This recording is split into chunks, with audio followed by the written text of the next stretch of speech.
فاسعوا إلى ذكر الله وذروا البيع ذلكم خير لكم إن كنتم تعلمون.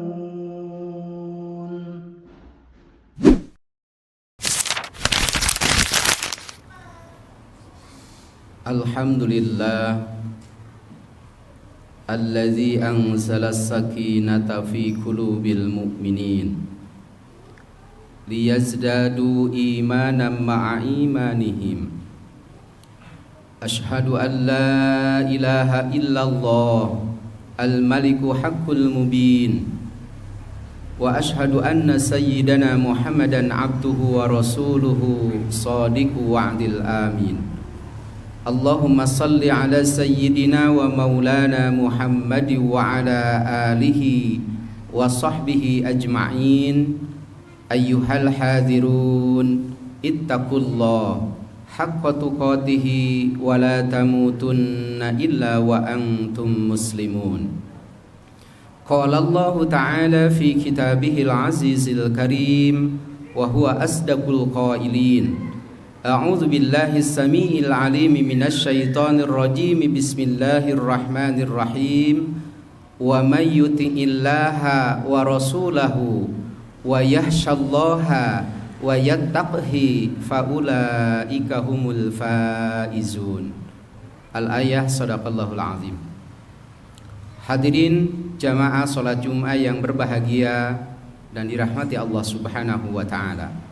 Segala puji hanya milik Allah, yang tiada ilah kecuali Allah Rabbul Alamin, yang dengan izin dan karunia-Nya alhamdulillah di saat yang mulia ini, di hari Sayyidul Ayyam, kita mampu dan diberikan kemampuan oleh Allah untuk berangkat dari rumah masing-masing dan tempat masing-masing menuju ke masjid yang kita cintai dalam rangka melaksanakan salah satu titah Allah Subhanahu wa taala, idza nudiya lis-sholati min yaumil jum'ah fas'au ila dzikrillah wa dzarul bai'. Harapan kita mudah-mudahan amal solih kita, ibadah kita hari ini diterima Allah Subhanahu wa taala, dan Allah senantiasa menguatkan iman kita dan seluruh tubuh kita dalam rangka takwa, sehingga mudah-mudahan kita tergolong hamba-hamba yang istiqomah mengabdi pada Allah Rabbul Alamin. Salawat dan salam mudah-mudahan senantiasa dilimpah curahkan kepada Nabi kita, Nabi akhiruz zaman, Sayyidul Mursalin wa khatamin nabiyyin Muhammadin sallallahu alaihi wasallam, pada keluarganya, para sahabat, tabi'in, tabi'at, tak terkecuali kita sebagai umatnya yang senantiasa mengikuti sunnah-sunnah beliau. Hadirin jamaah salat Jumat yang dirahmati Allah Subhanahu wa taala, di kesempatan khutbah singkat ini khatib menyampaikan wasiat takwa. Bagi khatib dan seluruh jamaah, mari kita manfaatkan kesempatan demi kesempatan yang Allah amanahkan kepada kita semua, tentu untuk senantiasa menguatkan iman kita, meningkatkan ketakwaan kita, sehingga harapannya dengan iman dan takwa kita digolongkan Allah menjadi hamba-hamba yang selamat dunia, selamat akhirat, bahagia dunia, bahagia akhirat, menang dunia dan menang di akhirat. Jamaah kaum muslimin yang dirahmati Allah Subhanahu wa taala, isi wasiat takwa, khatib akan menyampaikan salah satu hadis Rasulullah Muhammad sallallahu alaihi wasallam, yang salah satunya termaktub di dalam kitab Nasaihul Ibad karya Imam An-Nawawi Al-Bantani di bab ketiga maqalah ke-10. Kata baginda Rasulullah Muhammad sallallahu alaihi wasallam, "Salasun munjiyatun wa salasun muhlikatun wa salasun darajatun wa salasun kaffaratun." Ada 3 perkara yang dapat menyelamatkan, 3 perkara yang dapat merusak, 3 perkara yang dapat menaikkan derajat, dan 3 perkara yang menjadi asbab diampuni dosa-dosa kita. Jadi kurang lebih dalam hadis ini kandungannya ada 12 masalah. Hanya saja dalam kesempatan khutbah singkat ini, khatib hanya akan menyampaikan 3 masalah yang pertama, yakni salasun munjiyatun. ada 3 hal yang menjadi kunci keselamatan bagi setiap kaum muslimin. Tentu bukan hanya keselamatan di dunia, tetapi akan sampai menyelamatkan kita masuk ke darul akhirah. Nah jamaah kaum muslimin rahimakumullah, lalu apa 3 hal yang dapat menjadi kunci keselamatan bagi kita semua? Baginda Rasulullah Muhammad SAW menyampaikan, fa khasyatullahi fi sirri wal alaniyah. Tatkala seorang hamba kaum muslimin sudah memiliki rasa takut oleh Allah, baik tatkala sir, dikala tersembunyi, dikala sendirian, ataupun wa'alaniyah, dikala kita ada di hadapan manusia lain. Artinya apa? Ketika orang-orang sudah memiliki sifat khasyatullah bisiri wal alaniyah, berarti mereka sudah memiliki muqarrabah, sifat dan rasa diawasi oleh Allah, sehingga insya Allah orang tersebut akan terjaga dari dosa-dosa, dan orang tersebut akan senantiasa melaksanakan seluruh perintah Allah Rabbul Alamin, dan insya Allah mereka akan terjaga dari hal-hal yang tidak bermanfaat selama hidupnya.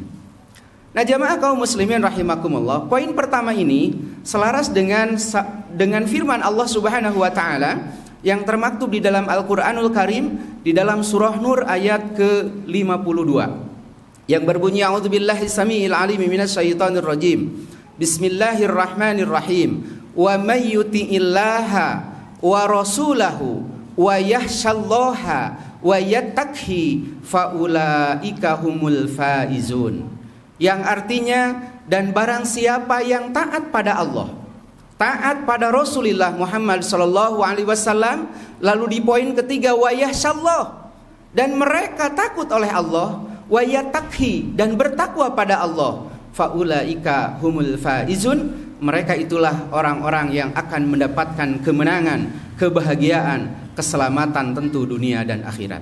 Mudah-mudahan ayat ini menjadi penguat bagi khatib dan seluruh jamaah, sehingga kita terus meriadah diri kita, mentarbiah kita, melatih diri kita agar kita senantiasa merasa diawasi oleh Allah dan memiliki rasa takut oleh Allah Subhanahu wa taala. Jamaah kaum muslimin rahimakumullah, kalau kita perhatikan di dunia ini, dari mulai level tinggi sampai level terbawah, kenapa orang melakukan pelanggaran-pelanggaran? Kenapa orang berbohong? Kenapa orang melakukan kesalahan? Hakikatnya pada dasarnya adalah mereka orang-orang yang belum tertanam khasyatallah bisirri wal alaniyah. Mudah-mudahan khatib dan jamaah kaum muslimin yang hadir di kesempatan yang mulia ini diberikan kekuatan Allah memiliki sifat khasyatullah bisirri wal alaniyah. Amin ya Allah ya rabbal alamin.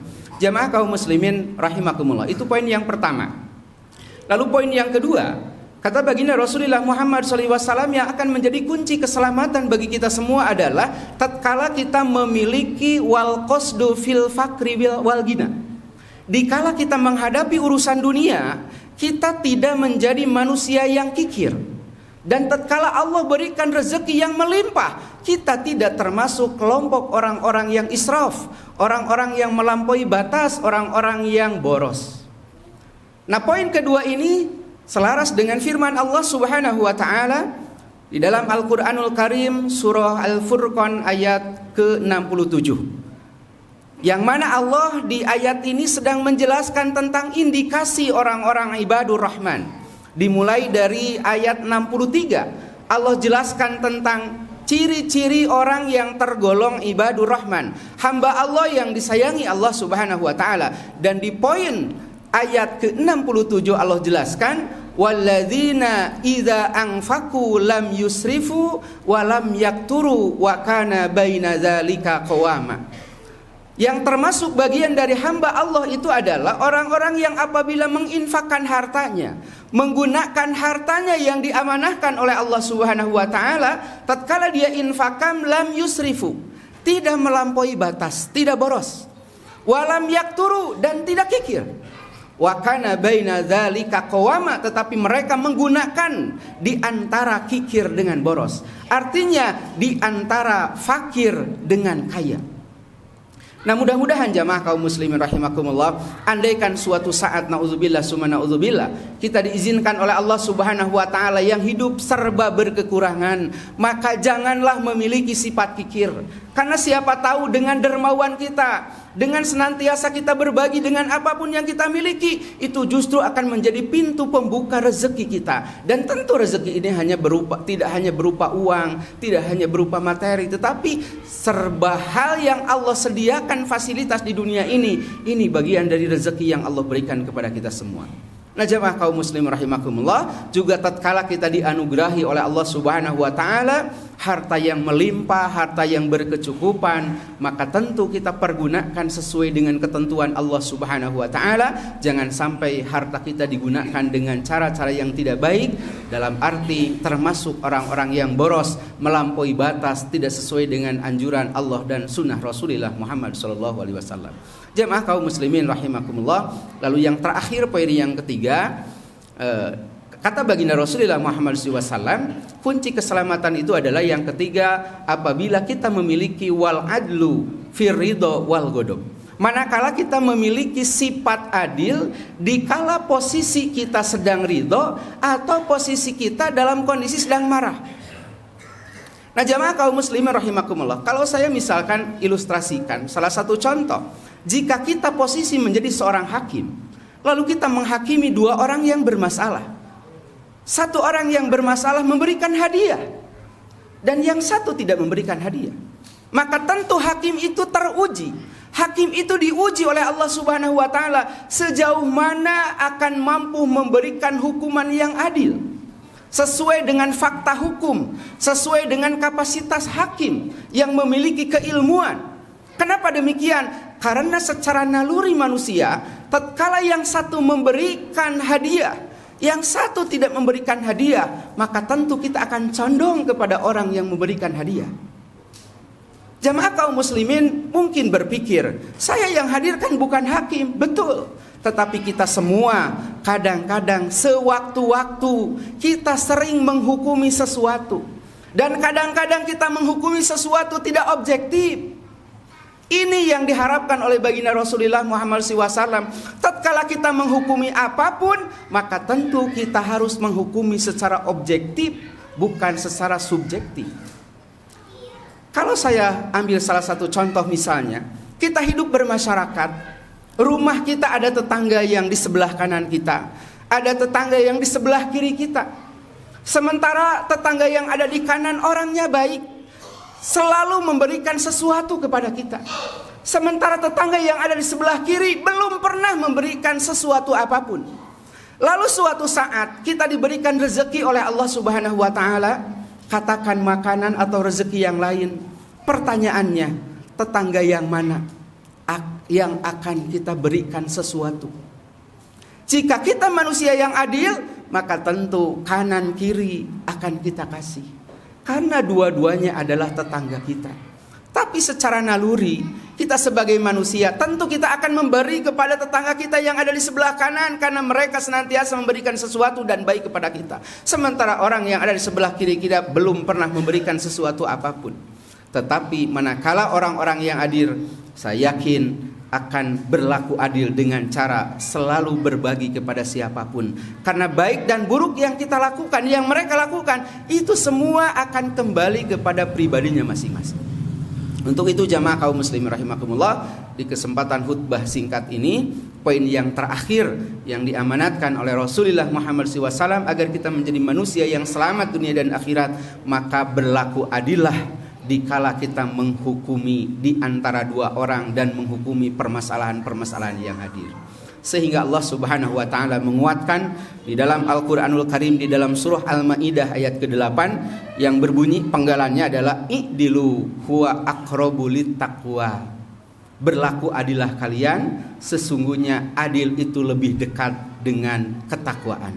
Mudah-mudahan khatib dan seluruh jamaah yang hadir Allah berikan kekuatan sehingga kita memiliki sifat khasyatullah fisirri wal alaniyah, mampu pertengahan di antara kaya dan miskin, dan mudah-mudahan kita juga mampu adil dalam menghukumi segala sesuatu, baik dikala kita sedang ridho ataupun dikala kita sedang marah. Mudah-mudahan khutbah singkat ini bermanfaat. Barakallahu li walakum.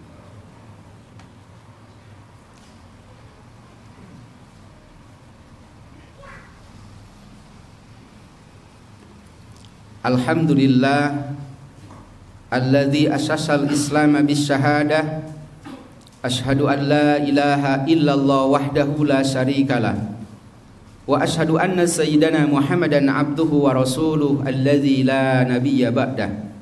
Allahumma salli ala sayyidina wa maulana Muhammad wa ala alihi wa sahbihi wa man tabi'ahu ila yaumil qiyamah. Ayyuhal hadirun, usikum wa nafsi bitaqwallah faqad fazal muttaqun. Jamaah salat Jumat yang dirahmati Allah Subhanahu wa taala, di penghujung khutbah kedua, marilah kita memohon kehadirat Allah Rabbul Alamin. Mudah-mudahan Allah senantiasa menguatkan hati kita dengan kekuatan iman.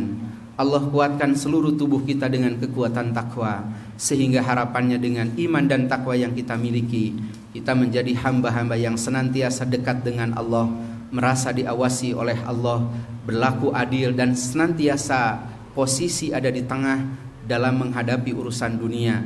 Sehingga mudah-mudahan harapan kita, Allah jadikan kita sosok manusia yang senantiasa melakukan kebaikan-kebaikan, beramal solih, dan tidak pernah meninggalkan perintah Allah, dan terus berupaya meninggalkan seluruh larangan Allah, sehingga kita masuk kategori orang-orang yang takwa, yang dijanjikan Allah akan bahagia dunia dan akhirat. Amin ya Allah ya Rabbal Alamin. Allahumma salli wa sallim ala Muhammad wa ala alihi wa sahbihi ajma'in. Amin ya Allah ya Rabbal Alamin. Amin ya Allah ya mujibas sailin. Allahumma ighfir lil muslimina wal muslimat wal mu'minina wal mu'minat al ahya'i minhum wal amwat wa sayyirhum 'alal mu'anidin rabbi ikhtim lana bil khairat wa ya khairan nasirin bi rahmatika ya arhamar rahimin. Allahumma akrim hadhil ummata muhammadiyah bi jamili awaidika fid daraini ikraman liman ja'altaha min ummatihi sallallahu alaihi wasallam. Allahumma iftah lana hikmataka wansur alaina rahmataka ya dzal jalali wal ikram. Allahumma iftah lana bi futuhil arifin. Allahumma iftah lana ababal khair wa ababal barakah wa ababal rizqi wa ababal quwwati wa ababal salamati wa ababal sihati wa ababal jannah. Allahumma nas'aluka ridhaka wal jannah wa na'udzubika min sakhatika wan nar. Allahumma inna nas'aluka imana la yartaddu wa na'ima la yanfadu wa qurrata 'ainin la tanqati'u wa murafaqatan nabiyyika Muhammadin sallallahu alaihi wasallam fi a'la jinanil khuld. Rabbana atina fid dunya hasanah wa fil akhirati hasanah wa qina adzaban nar. Subhana rabbika rabbil izzati amma yasifun. Wassalamun alal mursalin walhamdulillahi rabbil alamin. Assalamualaikum warahmatullahi wabarakatuh.